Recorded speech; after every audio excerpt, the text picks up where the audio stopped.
आज हम पढ़ रहे हैं कक्षा एकादशी और द्वादशी का जो विषय चित्रकला है और इसका प्रायोगिक कार्य यानी प्रैक्टिकल जो होता है विषय चित्रकला के अंतर्गत सबसे महत्वपूर्ण तथ्य प्रैक्टिकल का है।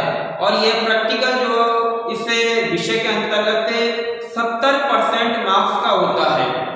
जैसे मानते हैं अपन जैसे 100 नंबर का 100 नंबर का अगर पेपर होगा हमारा प्रश्न पत्र होगा तो उसमें से 70 नंबर का प्रैक्टिकल हमारा होगा। यह दोनों ही कक्षाओं के लिए पढ़ रहे हैं अपन चित्रकला प्रायोगिक के अंतर्गत। और इसमें दो पार्ट होते हैं कक्षा द्वादशी में प्रैक्टिकल के दो पार्ट होते हैं। पहला पार्ट होता है वस्तु चित्रण और दूसरा पार्ट होता है चित्र संयोजन। तो हम सबसे पहले ले रहे हैं कक्षा द्वादशी कक्षा 12 के लिए। कक्षा 12 के विद्यार्थियों के लिए दो प्रैक्टिकल होते हैं। पहला प्रैक्टिकल होता है वस्तु चित्रण और दूसरा प्रैक्टिकल होता है चित्र संयोजन, जिसको अपन कंपोजिशन भी बोलते हैं। और पहला प्रैक्टिकल है वस्तु चित्रण, जिसको हम स्टिल लाइफ भी बोलते हैं। तो ये पढ़ रहे हैं कक्षा द्वादशी के लिए प्रैक्टिकल। दो भाग हैं, पहला भाग वस्तु चित्रण, दूसरा है चित्र संयोजन। अब अपन देखते हैं कि वस्तु चित्रण के अंतर्गत क्या होता है। तो वस्तु चित्रण के अंतर्गत तीन जो वस्तु होती है हमारे सामने रखी जाती है और उसका हमको हूबहू चित्रण करना है, यथार्थवादी चित्रण करना है। जैसे कि यहाँ पर हमारे सामने तीन वस्तुएं रखी हुई है, एक है बोतल, एक है एप्पल और है गिलास। तो इस प्रकार से तीन वस्तु होती है। लेकिन यहाँ पर हमने एक विशेष बात को देखने को दिया है कि तीन वस्तुओं में से एक वस्तु चौकोर अनिवार्य रूप से वहां पर रखी जाएगी। चौकोर वस्तु का अंकन हमको उसमें अनिवार्य रूप से करना है। चाहे जैसे चौकोर वस्तु में जैसे चौक का डिब्बा हो गया, पुस्तक हो गई, तो चौक का डिब्बा और पुस्तक भी यहाँ पर होना अनिवार्य है।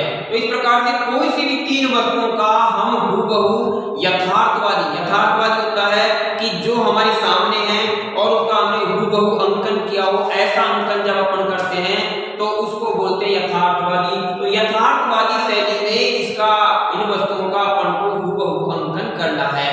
तो इसके लिए जो चित्रकला के कक्षा एकादशी और द्वादशी की जो विद्यार्थी हैं वह घर पर ही अपने सामने कोई सी भी तीन वस्तुओं को लेकर के चित्र का अभ्यास करें, उसका बनाने का अभ्यास निरंतर करते रहें, क्योंकि एक प्रैक्टिकल में यह आएगा आपका, तो ये हो गया आपका वस्तु चित्रण। तो इस प्रकार जैसे हमने पुस्तक का है, जैसे पुस्तक है तो हमने हमारे सामने रखी है पुस्तक, ये देखिए आप, इस प्रकार से ये पुस्तक होगी। तो इस प्रकार से कोई सी भी तीन वस्तु, यहाँ हमने तीन वस्तु यहाँ रखी है, तो इन तीनों वस्तुओं का संयोजन हमारे सामने हमको रखी हुई वस्तु का अंकन करना है।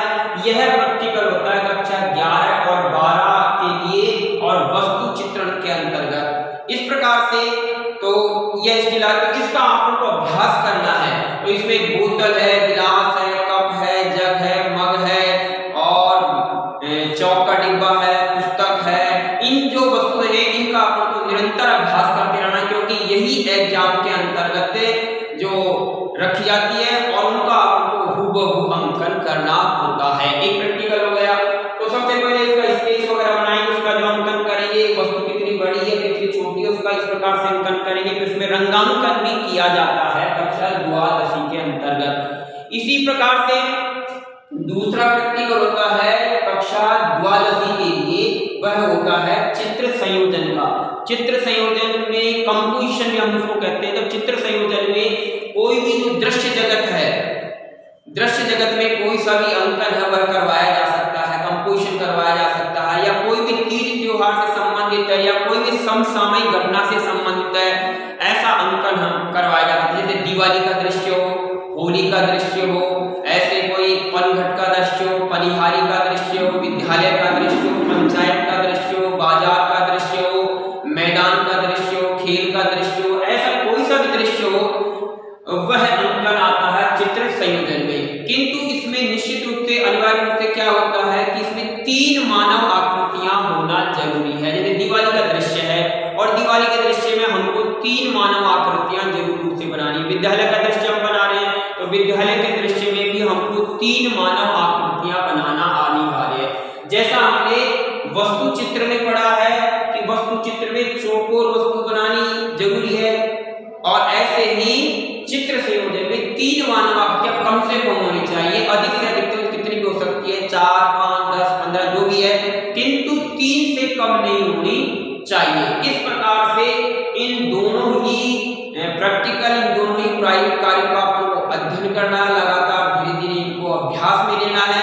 सबसे पहले हम सीखेंगे वस्तु चित्रण, सामने रखी हुई वस्तुओं को रख करके उसका दिन प्रतिदिन अभ्यास करते रहेंगे। अभ्यास करने से हमको फिर इनका आकार बनाना आएगा, फिर धीरे धीरे हम चित्र संयोजन की तरफ गमन करेंगे। इस प्रकार से हम पढ़ रहे हैं कक्षा एकादश और द्वादशी का जो प्रायोगिक कार्य है, जो मैंने आपको बताया विषय चित्रकला, और चित्रकला में 70% का प्रायोगिक कार्य एग्जाम में पूछा जाता है और हमको उसका अंकन करना होता है। तो आप इसका निरंतर अभ्यास करते रहेंगे।